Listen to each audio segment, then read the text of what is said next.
जल्दी से ये नोट रखकर यहाँ से निकलना होगा मुझे। कोई कुछ क्यों नहीं बता रहा? कैसी है मेरी बीवी? जवेरिया मैडम।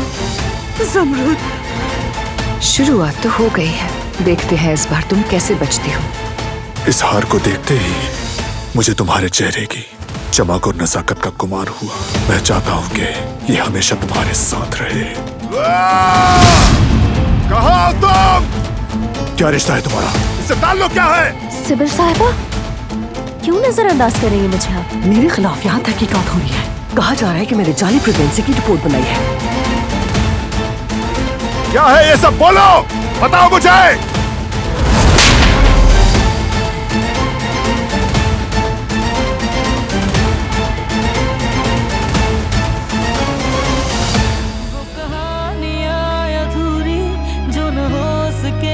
पूरी उन्हें मैं भी क्यों सुनाऊं, उन्हें तुम भी क्यों